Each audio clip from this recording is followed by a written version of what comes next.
Hello and welcome to Story Stage Digital. So today we are here with the third episode of our podcast, and the topic doesn't need any introduction because it's all over the news. But what I'm more interested in is introducing our esteemed panel member who has joined us for this discussion. So first, it's a privilege to welcome Sanjay Sahai sir. Sir, thank you so much for giving us your Thank you. time. Sir is an IPS officer of 1989 batch who retired as ADGP of Karnataka cadre. He hails from the esteemed St. Stephen's College in Delhi. Other than handling a top police position in Karnataka, he has handled multiple domains as well. He has been the police chief of 3 districts. He has also served as the additional commissionerate of police in Bangalore and also served at the United Nations in multiple aspects. So, sir, I guess there is no better person at this point of time who can discuss on this topic related to the student protest in Delhi. So, sir, the first question from our side is the first perspective you have on this protest at Jantar Mantar. My perspective is that it is one of its kind sort of a protest. इस तरीके का protest Bharat के इतिहास में नहीं हुआ था और आपको मिल रहा है. It is primarily for the reason that we have not been able to understand the nature of protest, why it emanated. It is not a one-off protest और ये किस तरीके से पूरे कंट्री में स्प्रेड कर रहा है. ये मीडियम जो इस्तेमाल कर रहे हैं, इनका जो अपना लैंग्वेज है, जो लैंग्वेज जो है सरकार और पुलिस, वो उन्होंने शायद अभी तक नहीं देखा है. तो ये सब मिला जुला के एक पेंटअप फीलिंग्स का एक पूरा माहौल एक बन चुका है. उसको किस तरीके से हैंडल करे सरकार को भी नहीं पता है. और जो लोग शुरू किए थे, अगर आप सोनम वांगचुक से लेके आप अभी तक आते हैं, तो आज सुबह शायद मुझे ये कहने में कोई तकलीफ नहीं हो रही कि शायद सोनम वांगचुक का फेज निकल गया and it is handed over to the next phase of this particular movement. तो इसमें बहुत ज्यादा कॉम्प्लेक्सिटीज हैं और एक सिंपल सरकारी सोच से अगर आप इसमें जाते हैं, एक पुलिस के सोच से जाते हैं कि ये लॉ एंड ऑर्डर सिचुएशन है, तो I don't think it is a simple law and order situation. It has the nature of complexities which is unimaginable and you have to handle it in a multi dimensional and in a very very delicate manner. Sir, तो sir जैसे आपने बोला it needs to be handled in a very delicate manner. जैसे sensitivity आप लोगों को परखना पड़ता है टू हैंडल दीज सिचुएशंस. देखिए, हमारे साथ क्या तकलीफ हुआ है कि हमारी ट्रेनिंग और जिस तरीके से पुलिस ने एक्ट किया इस देश में under the authority of the executive and the political executive. By political executive we mean the current government of the day. तो हमें जो सिखाया जाता है वो प्राइमरली, मैं कितने दिन से बोल रहा हूँ कि हमें राइट ड्रिल सिखाया जाता है कि लोग अगर जमा होंगे तो आपको ऐसे करना है, ऐसे टीयर गैस का शेलिंग करना है, ऐसे आपको एंटी एंटी स्मोक गन्स लगाना है, जो भी उनका अपना पैराफर्नेलिया, पेलेट गन्स लगाना है, जो भी डिपेंडिंग ऑन दैट एनवायरनमेंट. तो एक बड़ा ही क्लियर कट हमारा है, वी वर्सेस द प्रोटेस्टर्स. चाहे हम जितना भी बोल लें, ये जो पूरा कॉन्सेप्ट है कि इंटरनल डिसेंट और law and order situation is different from handling it in the border. कहने के लिए सब ठीक है, एसओपी सब ठीक है, लेकिन आप जितना आपने भी देखा होगा, पूरे के पूरे में it ends in a clash. चाहे फार्मर्स का हो, चाहे बहुत सारे आपने भी देखे, हमने भी देखा. सर, ये करंट सिचुएशन में क्या हो गया है कि वहां पे वो हम सॉर्ट आउट करने के हालात में थे. करंट में क्या बिल्डअप अलग है, स्टोरी अलग. स्टोरी क्यों अलग है? जो आप बता रहे हो that is also might be only 25% of the story. कि आपको बोला जा रहा है आप आइए, you should B.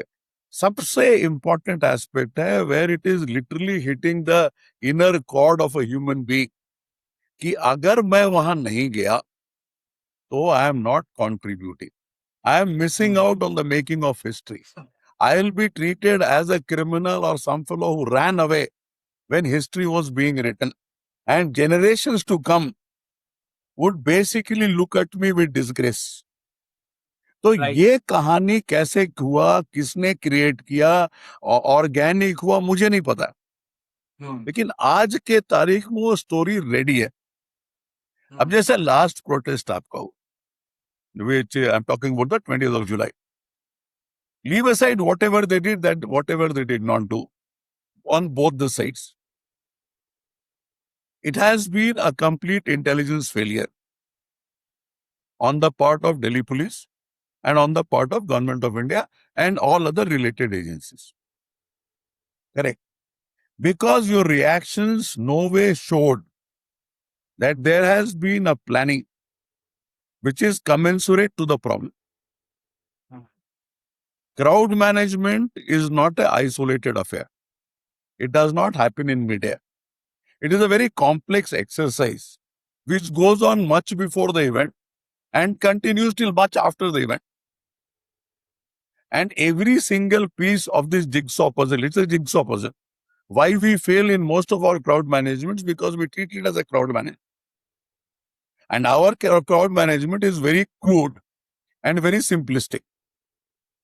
And unfortunately, we have been successful in most of these.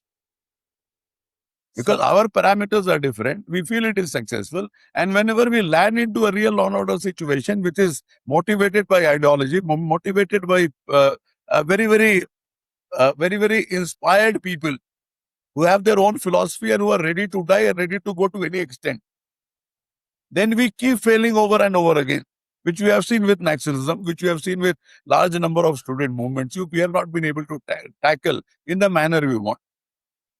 So this is a different situation where we have landed, and the responses which we are getting, I think even till today morning, is certainly not commensurate to whatever is the requirement. Most important part of any crowd management or handling a law and order situation, we leave aside the neat topic aside. We're talking only from a pure policy point of view. The smaller the crowd, it is easier to handle. The bigger the crowd, it is more difficult to handle. If the crowd is swayed by some philosophy, ideology, it is even more difficult to handle. If a crowd itself has experienced injustice, exploitation, whatever you call it, it is even more difficult to handle. If it is more persistent, it becomes more difficult to handle. And if it is a young people, it is next to impossible to handle. Sir. So the crowd gathering, that should not have been allowed in the first place. And that does not happen with 163 BNSS. For that, there is a huge amount of background work which needs to happen. And not only in Delhi, the whole hinterland. And unfortunately, now this whole country has become the hinterland. Delhi को आज खुश करने के लिए ideology में, support में, logistics में आज पूरा भारत खड़ा है. वहां खाना जो है बेंगलोर से भिजवाया जा रहा है, हैदराबाद से भिजवाया जा रहा है, और गोली जहानाबाद या कहीं और भी चल रहा है. ये पूरा जो परिप्रेक्ष्य है, इसको हम समझने की कोशिश नहीं कर रहे.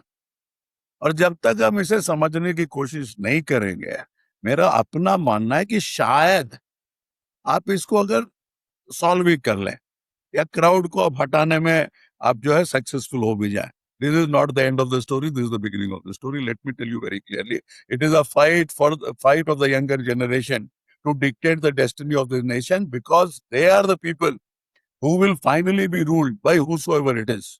और वो इसके लिए अब तैयार नहीं है कि कोई XYZ आके हमें रूल करे. जिस तरीके से मर्जी है रूल कर ले. एक कोचिंग इंडस्ट्री भी 50,000 करोड़ का चले, एक स्कूलिंग सिस्टम भी 1 लाख करोड़ का चले, और एक मेडिकल एजुकेशन सिस्टम. माफिया केवल कोचिंग का नहीं है. एक जो मेडिकल एजुकेशन सिस्टम है और जो उस पर रेगुलेटरी अथॉरिटी है, that itself is completely termite ridden. अगर आप कॉलेज में आज आपके 500 जितने भी मेडिकल कॉलेज है, मुझे नहीं पता कितने medical colleges, how many of them are owned by politicians? Number 1. How many have been owned by business interests close to the politician? ये मुद्दे बहुत आ गए हैं, और हमें हमारे उम्र में या जिस तरीके से हम लोग ग्रो किए हैं, it becomes very difficult for us.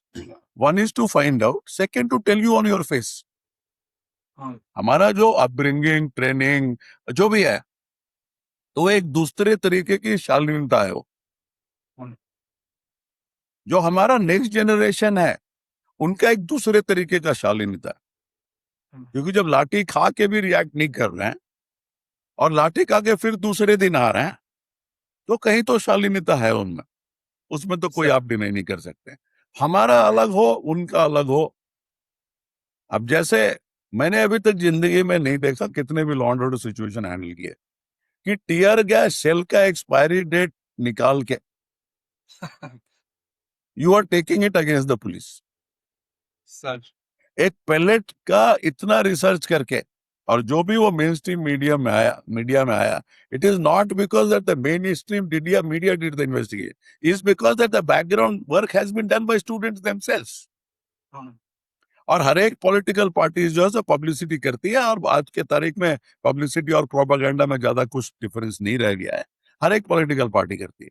लेकिन आज के तारीख में किसी पॉलिटिकल पार्टी का आईटी प्रोपागेंडा हमारे स्टूडेंट्स प्रोटेस्ट में जो लोग हैं उनके कंपटीशन में 0.01% भी नहीं है, चाहे क्रिएटिविटी हो, चाहे अटैचमेंट हो, चाहे कुछ भी हो। That is not our medium, that is not the police medium, that is not the government medium. अब एक बार इंस्टा पे आ गए उससे कुछ होने जाने वाला नहीं है। They are grown with Insta, they use Insta the way we have used pen. अगर मुझे आज कोई बताए कि आप पेन के जगह इंस्टाग्राम यूज कीजिए, I will certainly fail. There is no doubt about it.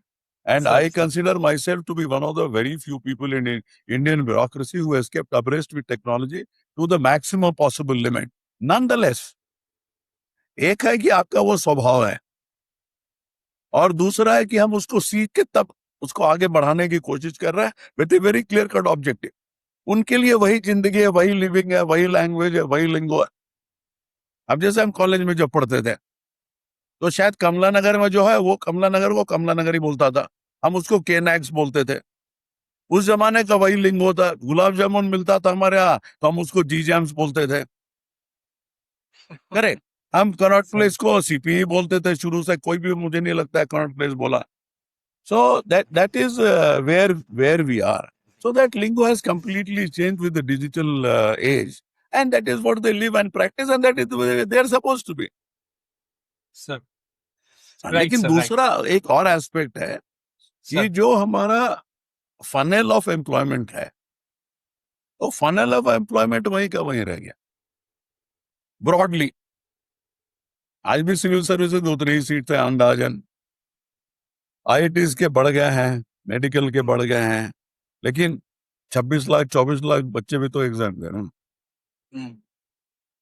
और सबसे क्या इसमें मेन चीज पिंच कर रहा है कि most of us, and I am talking about when I was also a student, हम लोग जो है अफोर्ड नहीं कर पाते थे। आपको मैं बताता हूँ, शायद मैं कभी इसके बारे में बात नहीं किया, लेकिन हमारे सब दोस्तों को, परिवार को, सबको पता है कि हम 10 पैसे में जेरोक्स कराते थे पार्लियामेंट हाउस में।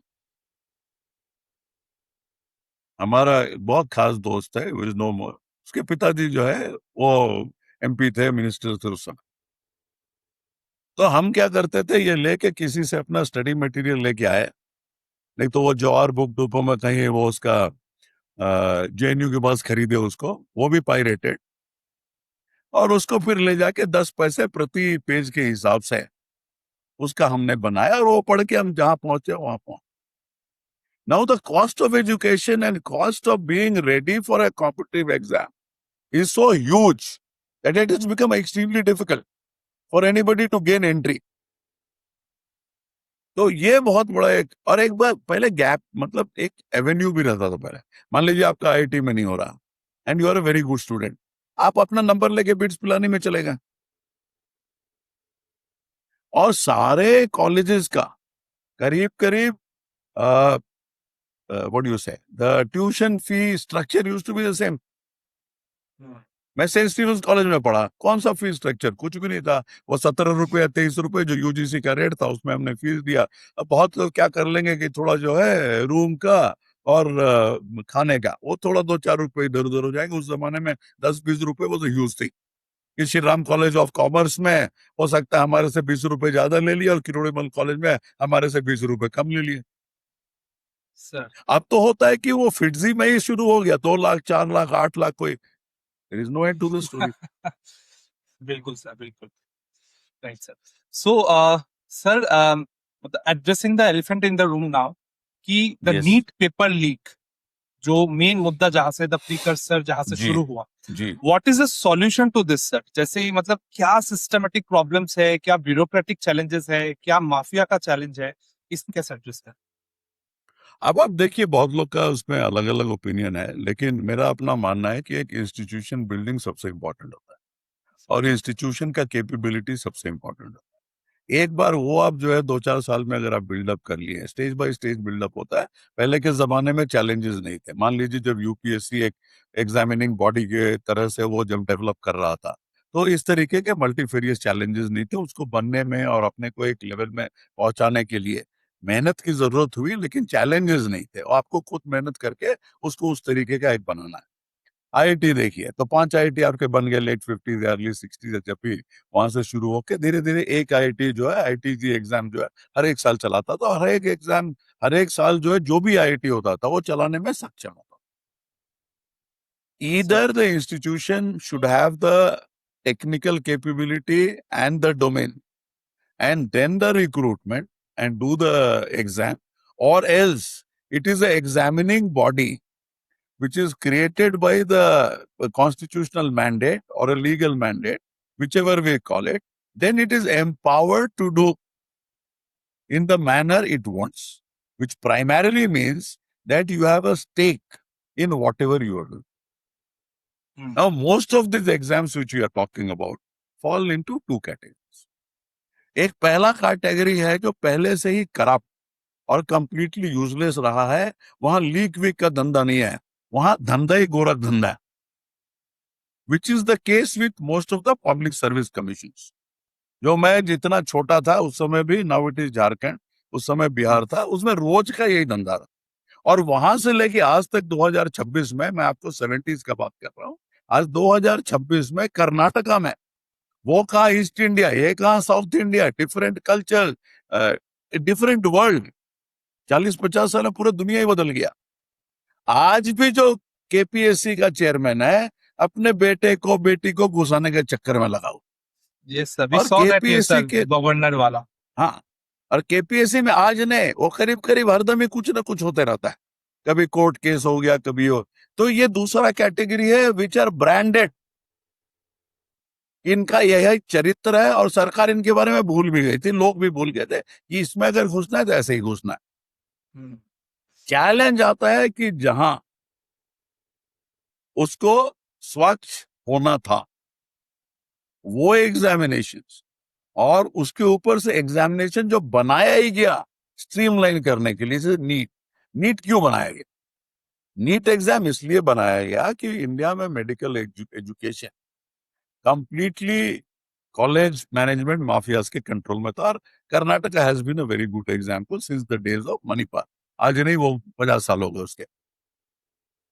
उसको वो सब पूरा प्रॉब्लम दूर करने के लिए मेरिट बेस्ड आप ये बनाने का कोशिश की। ठीक है, अगर मेरिट बेस्ड आप बनाने का कोशिश किए, और जैसे आईआईटी में होता है, so you take the exam only for the government institution and there ends the story. अब है, आप एग्जाम ले रहे हैं जिसमें 25,000 रुपए भी सालाना फीस है। If I'm not mistaken, I think All India Institute of Medical Sciences still has its fees somewhere in that category. And you also have institutions which are 20, 30, 40 lakh, भगवान जाने कितना। जी sir. And you are running this exam to create people who have that pass percentage. ठीक है, तो पहला मुद्दा है, NTA is not a constitutional body. Number one, why it has been created, we don't know. It has been empowered to conduct lots of top level exams. Correct? एक आदमी जिसका नाम नहीं आ रहा है और कोई भी मीडिया में नहीं आ रहा है, एनटीए के एक चेयरमैन भी है। राइट। तो धर्मेंद्र प्रधान का भी नाम आ रहा है, और ये 47 लोग जो बर्खास्त हो गए, क्या हुआ उनको एग्जैक्टली आई डोंट नो, उनका भी नाम आ रहा है, और बाकी सब जितने प्लेयर्स हैं सबका नाम आ रहा है। लेकिन एक जो चेयरमैन है उनका नाम नहीं आ रहा, और वो चेयरमैन बहुत जगह के चेयरमैन रहे हैं। ये हो गया दूसरा। तीसरा is the credibility of people who run the system, and run the system does not mean CEO और ये सब। आप जो है एक बंदे को लेते हैं पेपर सेट करने के लिए, और वो बंदे को आप उठा रहे हैं somewhere in the back waters of Maharashtra या कहीं और। अब मुझे ये नहीं समझ में आता है कि दिल्ली में रिसोर्सेज नहीं है आपके पास क्या? वैसे रिसोर्सेज आपके कंट्रोल में रहेंगे। जो सीबीएसई में 15-20 साल वहां पढ़ा है, चाहे वो दिल्ली पब्लिक स्कूल हो, 50 तरह के स्कूल्स हैं। You also know the Delhi ecosystem, I also know the Delhi ecosystem very well. Sir तो वो बंदे जो डाउट के घेरे में बड़े आसानी से आ सकते हैं, वो बंदे हैं। उसके ऊपर एक छोटा सा, आप कोई भी नौकरी ले लीजिए सरकार में, उसका पुलिस वेरिफिकेशन होता है, जिसको हम आज के भाषा में जो है we call it the background verification. तो बैकग्राउंड वेरिफिकेशन में उनका क्या हुआ मुझे नहीं पता। और अगर बैकग्राउंड वेरिफिकेशन हुआ है तो कॉन्फ्लिक्ट ऑफ इंटरेस्ट क्यों नहीं आया? या आप पेपर भी सेट कर रहे हैं नीट में और आप कोचिंग इंस्टीट्यूशन भी चला रहे हैं। There is something called an exposure window. वो exposure window of the question paper और the large part of the question paper, that itself should not exist. Next is, अगर आप यूपीएससी के देखें तो कितने रिसोर्सेज उसके पास, इनको बना दिया 20, 25, 15, 20 लोग लेके, with bureaucrats, with hardly anybody who is an expert in paper creation, domain, supply chain, outsourcing, cyber security, you name it, you have it. अगर आज 47 लोग को आप हटा रहे हैं तो सरकार तो यही मान रही हो 47 और नालायक थे, नहीं तो क्यों हटाया जा रहा है उनको? I would like to know कि what their expertise was, how they were picked up, and what is the individual charge on each of those. तो ये तो आपका आ गया कि which means the supervisory body does not have the competence. The sum total of the competence of NTA is not directly proportional to the requirement of running an exam. Let us take the example of NEET here. Sir Correct. Then is the nature of technology. पहले तो outsourcing इतना आपका, outsourcing इस level तक है which is unimaginable. 2024 में paper निकला रांची से, जा रहा था हजारीबाग, बीच में गैप हुआ, स्कैन हुआ, जो भी हुआ, उसको लेके आए पटना। अब लेके आए जैसे भी उसका, इट वाज ट्रांसमिटेड। चोरी एग्जामिनेशन हॉल में नहीं हो रहा है, चोरी एक रात पहले एक हॉस्टल में बच्चों को जमा करके उनको सवाल जवाब सब रेडी किया जा। और the commitment is if he clears then only you pay, और the major part of. So ये आउटसोर्स सिस्टम पे एग्जाम्स नहीं रन कर सकता। Next is the use of technology. सरकार के सर्वर्स तो हर जगह डोलते ही रहता है, नहीं इनका नेटवर्क काम करता है। तो जब आपका digital infrastructure is not there, then how do you run the show? आपने कभी अपने सिस्टम्स का ऑडिट कराया, या आपके सिस्टम्स का पता भी है आपको? सो जब कंप्यूटर बेस्ड एग्जाम्स आपका सक्सेसफुली आईटी में चल रहा है, तो उसको आपको रेप्लिकेट करने में क्या problem? So that you are not ready to do. और हर जगह पे कमिटी बैठा के उसका रिपोर्ट लेके चलाना, ऐसे तो सिस्टम नहीं चलता। ये हमारा एग्जीक्यूटिव प्रेरोगेटिव है। उस इंस्टीट्यूशन का प्रेरोगेटिव कॉन्स्टिट्यूशनल रहे नहीं, वो अलग बात, वो उसका प्रेरोगेटिव है। उसके पास प्रॉब्लम आएंगे तो वो सॉर्ट आउट करेगा। Ministry of education will not jump in, उसको अपना सॉर्ट आउट करेगा। अगर थोड़ा सा भी उसमें ऑटोनॉमी है तो वो तो खुद ही इंक्वायरी करके उनको बताना था ना कि अब क्या हुआ, और 24 के बाद 26 क्यों हुआ। ठीक है। Next is your whole mafia, that some mukhiya is there. वो कहाँ, बिहार में जहां भी है, यूपी मुझे नहीं idea, that fellow is out on bail. Right sir.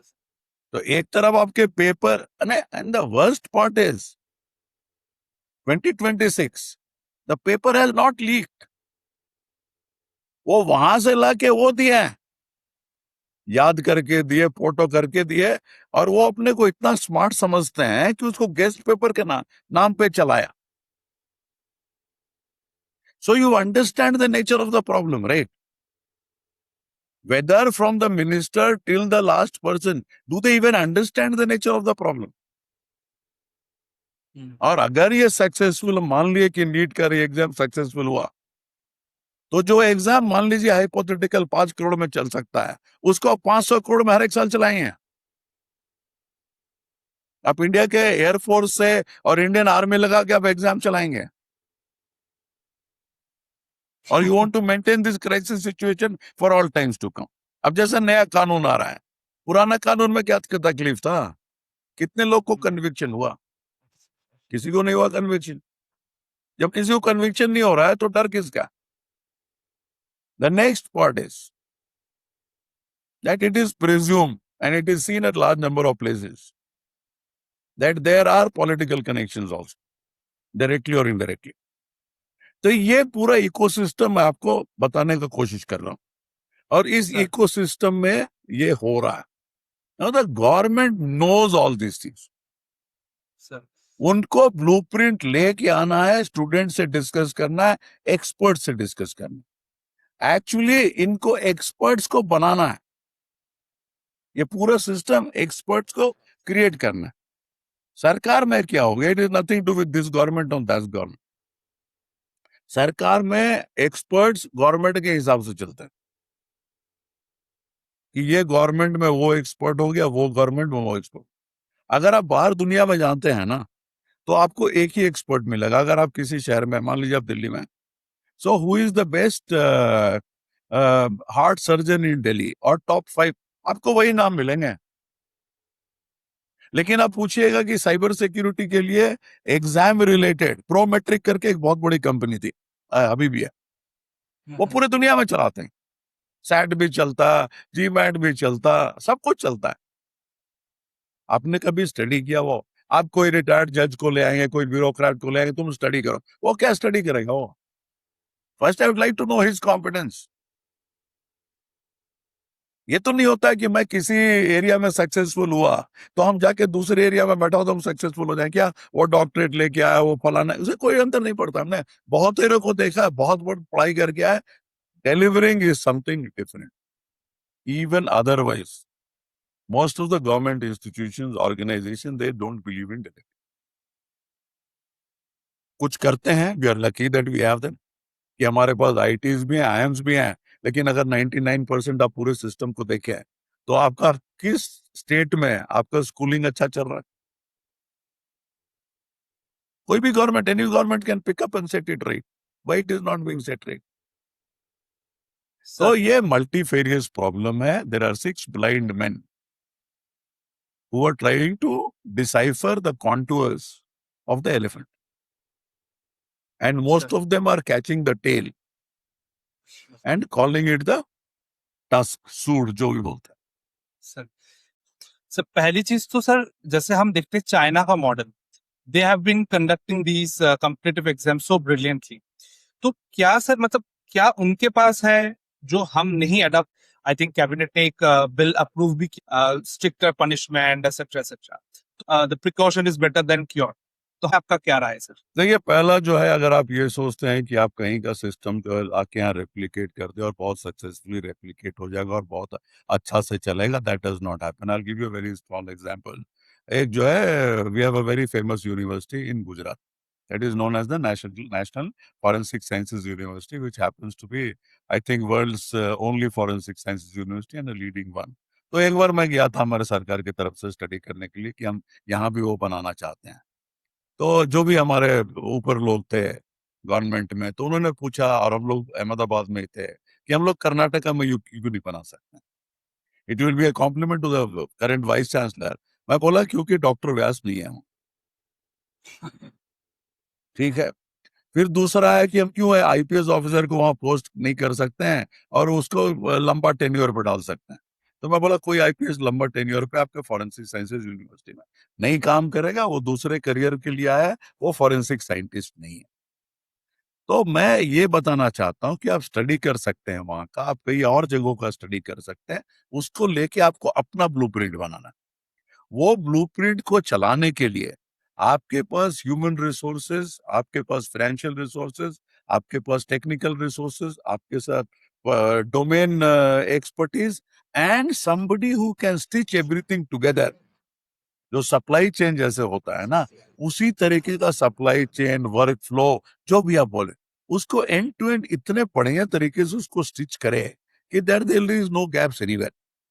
अब आप लैपटॉप देखते हैं, कौन सा लैपटॉप, चाहे एचपी का, किसी का भी हो, डेल का हो, किसी का भी हो, कोई लैपटॉप का पार्ट्स अपने बनाता है? कोई नहीं बनाता. लेकिन वो हम बोलते हैं एचपी का लैपटॉप खरीदना चाहते हैं, जबकि उसमें 80-90% एचपी का कुछ भी नहीं है. So that integration is the capability.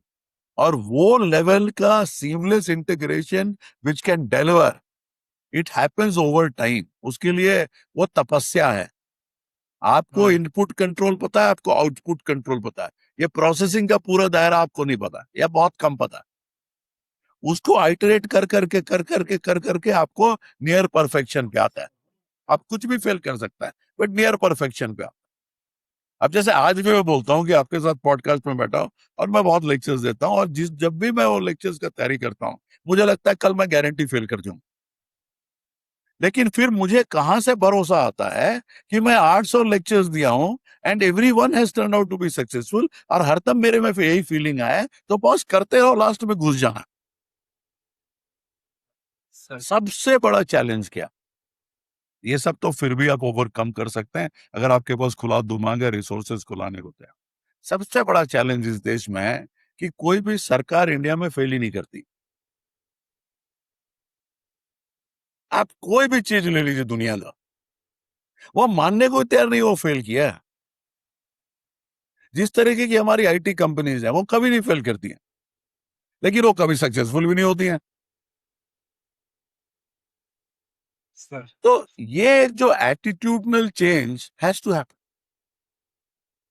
And responsibility कहीं फिक्स नहीं. हम तो यही लड़ाई कर रहे हैं कि धर्मेंद्र प्रधान की जवाबदारी है कि नहीं. वो लिख करके चले गए. मैं आज भी पूछ रहा हूं जी, ये लोग पकड़े गए हैं who are a part of making the question paper और इवैल्यूएटिंग और रिव्यूइंग द क्वेश्चन पेपर, उनका बैकग्राउंड वेरिफिकेशन किसने किया अगर हुआ तो? भाई वो जड़ तो वहां है ना इस केस का. एक तो केस हम इन्वेस्टिगेट करेंगे, overall changes okay is perfectly fine. And I am telling you one more thing, what stops the government to stop all this competitive exam? Direct entry number पे खत्म हो गए. आप ये मेरे को बताने का कोशिश कर रहे हैं कि आपका सीबीएसई और सीबीएसई का करिकुलम इतना नालायक है कि उससे एक भी बंदा डायरेक्ट कॉलेज में एंट्री नहीं ले सकता है. हम लोग आईसीएसई, सीबीएसई, आईएससी पास करके गए, कॉलेज में पढ़े तो क्या कोई तकलीफ है? तो आपने एक सिस्टम बनाया है which is a completely broken ecosystem which is created for this purpose. भाई ऊपर यही लगता है ना, आप भले नहीं बोले जो भी हो, लेकिन रिजल्ट तो वही निकल रहा है ना. हम तो रिजल्ट के हिसाब से ही बोलेंगे. बिल्कुल सर. ठीक है. और हर एक स्कूल कोचिंग वाले सेट हो गया. लास्ट ईयर वो कितने इंस्टेंसेस थे 2024 में जब वो सेंटर ही क्रिएट किया गया उसके लिए. ये मैं मान लू कि दिल्ली में so many places in Bihar, Andhra Pradesh, जहां की बिल्कुल लोग मरे पड़े हैं ये सब एग्जाम्स क्लियर करने के लिए, तो वहां के स्कूल्स को ये कैपेबिलिटी नहीं है पढ़ाने का. Sir I leave that open question. कितने भी सुइसाइड्स हो जाए कोटा में, किसी को तो नहीं पड़ता. वो बताते फैन ऐसा लगा कि वो लटके तो गिर जाए. People are living in inhuman conditions. Correct. और ये खाली नहीं हो रहा है. वो पटना में एक और केस था, कोई लड़की का नीट का तैयारी कर रही थी, and there's a huge amount of exploitation there and the whole government did not react. तो ये सब मिला जुला के पूरा हो रहा है. I am not ready to accept the fact that India does not have the capability, competence and expertise to run any examination at any scale. I am not ready to believe. You are not ready to bring the resources. अब आप बोल रहे हैं कि हम कानून ला रहे हैं. कानून तो कितना कानून है, कानून में क्या कमी है? कोई भी चीज हो, या निर्भया हो, कोई भी भारत में हो, ये सरकार, कोई भी सरकार, इनके पास एक ही अलादीन का चिराग है कि हम कानून ले आएंगे. कानून पास कैसे होता है इस देश में? मंडे को उनको ड्राफ्ट मिलेगा और मंडे इनके लंच ब्रेक के पहले तो इनका मैक्सिमम मंडे क्लोजर तक वो कानून बन जाएगा। कितने हमारे एमपीज हैं जो कोई भी लैंग्वेज हो उसमें कानून समझ ले। सर अरे जो लॉ मेकर ही कानून नहीं समझ रहा है और वो वोट दे रहा है, हाउ डू वी इम्प्लीमेंट? उसमें मेजर प्रॉब्लम क्या है? मान लीजिए कानून ठीक भी है, मान लिया, जो पूरा उसका एनफोर्समेंट मैकेनिज्म है वो क्रिएट ही नहीं किया जाता। एक एनफोर्समेंट मैकेनिज्म होगा ना कि आपने ये कानून लाया, ठीक है, अभी जो आप नेक्स्ट कानून आ रहा है उसमें कहीं भी एक इन्वेस्टिगेटिव एजेंसीज के कॉम्पिटेंस के बारे में बात हुई है? आप छोड़ दीजिए, जो वहां आपका जंतर मंतर पे कांस्टेबल खड़ा है, आप उससे पूछिए कि ये क्राउड और पहले का कोई क्राउड में कोई अंतर है? आप उससे एक्सेस कंट्रोल बात कीजिए, आप उससे टेक्नोलॉजी बात कीजिए, आप उससे पूरा हायरार्की, और पूरा दुनिया बदल गया। Let's accept we have to completely metamorphose into a different avatar. तो आपका पुलिस वैसे ही चल रहा है, इन्वेस्टिगेशन वही चल रहा है, इंटेलिजेंस वैसे ही चल रहा है, प्रोसिक्यूशन वैसे ही चल रहा है। तो आप कानून लाएंगे तो कानून का रिजल्ट कहां पे निकलेगा? कानून का रिजल्ट तो जुडिशियल ट्रायल के बाद निकलेगा। जुडिशरी के पास जो अगर रिसोर्सेज आप देखते हैं, आप सुप्रीम कोर्ट और हाई कोर्ट छोड़ दीजिए, आप उसके नीचे आके देखिए किस परिस्थिति में है। अब मुझे नहीं पता, लेकिन 10 साल 12 साल पहले तक, या जब हम जाते थे हाई कोर्ट में, जो हमारे प्रोसिक्यूशन वाले लोग होते थे, तो वो गोदरेज का या स्टील का अलमीरा लगा के उनके ऑफिस चलते। I am sir talking of place sir like Bangalore. जी सर जी तो first is competence, second is expertise, third is technology, and fourth, it has to be auditable, it has to be made accountable. Automatically आपको पता चल जाएगा यहां से हुआ, यहां से हुआ। And the whole thing is the job of the executive and it is not of the judiciary. Judiciary sir में फेंका जाता है। अब पेलेट गन्स यूज नहीं हुआ नहीं हुआ वो हाई कोर्ट बताएगा क्या? उनको नहीं पता है, आरएफ को नहीं पता है, सीआरपीएफ को नहीं पता है। सर नहीं पता है तो हमारा सिविलियन लाइफ रिस्क पे है, कोई मतलब जो मर्जी करके चला जाए फिर तो। और उसके लिए हम डिबेट करें टीवी पे कि पेलेट गन यूज हुआ है कि नहीं हुआ है, वो जो है मेडिकल उसका हिस्ट्री में क्या लिख रहा है, पेलेट गन का क्या साइज है, ये कोई मतलब है कि हम झूठ का जो है वहाँ मेडिकल फॉरेंसिक्स भी करें, हम वीडियो फॉरेंसिक्स भी करें, हम मेटा डेटा एनालिसिस भी करें? हम क्यों करें भाई? वो तो बता दो है कि नहीं, खत्म हो गया। जी सर जी। तो सर अभी रिसेंटली हमने देखा था कि the NSA act has been revoked. इसके रिलेटेड दिल्ली पुलिस का एक नोटिस भी आया कि, तो सर थोड़ा सा अगर आप इंसाइट्स दे सकते हो सर कि what is this preventive detention, इसकी क्या पावर्स होते हैं पुलिसिंग में? देखिए और सर बेसिकली क्या है ना, पूरे जी हमारे सर जी जितने कानून है they are reactive in nature, sir correct? It is this is preventive nature and preventive of a level of the highest level. तो प्रिवेंटिव हमारे और भी है, बीएनएसएस में देयर आर सेक्शंस। पहले सीआरपीसी में 107 टू 110 आते थे, जिसके पास मैजिस्ट्रेट के पास आपको प्रोड्यूस करो, 2000 प्रिवेंटिव सेक्शंस। और उसमें सर यह भी देखा जाता था कि इनका एंटीसीडेंट्स क्या है, कि पहले ये क्रिमिनल बिहेवियर में थे, नहीं थे, केस हुआ नहीं हुआ, तो राउडी शीट्स है, हिस्ट्री शीटर है, वराइट कॉन्विक्ट है, variety of things are there. उसमें ये 4 सेक्शन पे ज्यादातर होते थे, depending on the gravity, depending on that particular situation. Now these laws which are supposedly preventive in nature, ये proactively preventive है, which means you literally don't have anything to support that fellow's preventive arrest. लेकिन वैसे तो चल नहीं सकता है। तो जब आपने उसको लिया तो एक आदमी का पूरा फंडामेंटल राइट तो आप खत्म नहीं कर सकते, चाहे कुछ भी हो। So once he is arrested, then they have to create all that documentation. And instead of going to the court, it goes to advisory board, which is headed by a judicial officer, high court के जज जो भी, that's the advisory board. अगर वो advisory board में fail करता है, so then this person needs to be released. Generally 12 महीने तक आप रख सकते हैं. अभी आपका जो बैंगलोर में केस था कॉफे पोसा का, Hmm. so she remained behind bars for 12. तो ये कहाँ इस्तेमाल होता है? जहां आपके पास डॉक्यूमेंटेशन नहीं है, लेकिन वो आदमी उस तरीके का है, and his being on the scene is straight away detrimental to national security. नाम ही उसका नेशनल सिक्योरिटी है. Then you pick him up. TADA से लेके आज तक, हमने टाडा भी बहुत देखा है, शायद आपने नहीं सुना होगा. सो टाडा से लेके आज तक Sir. ये सब कानून का मिसयूज का एक बहुत बड़ा इतिहास है इस देश में. और इसी कारण से टाडा को हटाना पड़ा, because the level of misuse was to such a phenomenal level that was unimaginable. Now coming to the current situation, when you are talking about Delhi, as we understand from the public domain, this particular thing is being renewed every 3 months since 1980s.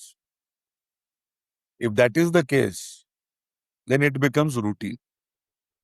And if that is the case, and there are lots of agitations which have happened in Delhi from 1980s till today, inclusive of Nirbhaya, your Mandal Commission, there are very big agitations which happened in Delhi last 20, 30 years, from 80s till now. 80s was the time when I was also in college. तो अगर ये हुआ है और किसी में ये कानून का इस्तेमाल नहीं किया गया है, then I think the fear is misconstrued. And that will be proven so.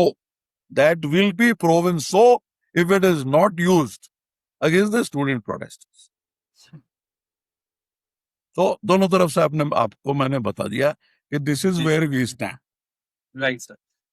A hypothetical situation मान लेते हैं सर कि say you have to you get an opportunity, और या सर पुलिस कमिश्नर जो दिल्ली के है, you are giving him advice secretly, तो आपका क्या एडवाइस रहेगा sir from a senior bureaucratic point of view to the police commissioner of Delhi and also to the students? मतलब I don't think there is need to get into any confidential thing which is to be put in the ears of Delhi Police Commissioner. He is himself a very well experienced officer with 32 years of service in the Indian Sir. Police Service, so he understands literally anything and everything what we Sir. understand, and he is handling the situation, I presume, to the best of his competence and his capability. So let's not try and denigrate anybody's professional capability, and we have no reasons to doubt his professional capability and execution.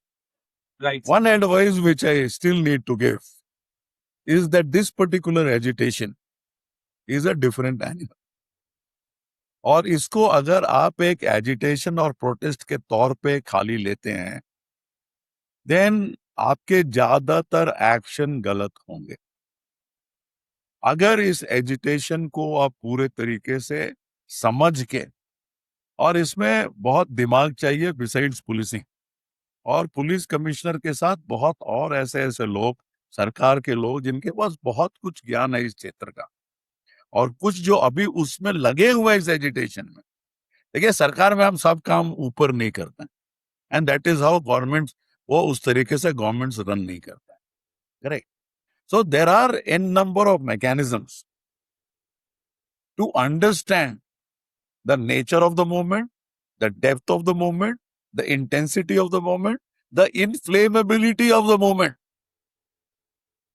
And there are lots of examples and instances from across the globe. कि student agitations कैसे होते हैं, कैसे tackle होते हैं. हम लोगों को आज तक ऐसा टैकल करने का मौका नहीं मिला, fortunately. But that does not mean that it can be tackled in the manner we know. It has to be tackled in the manner it is thrown right on our face. Insta was never a challenge for policing in this country.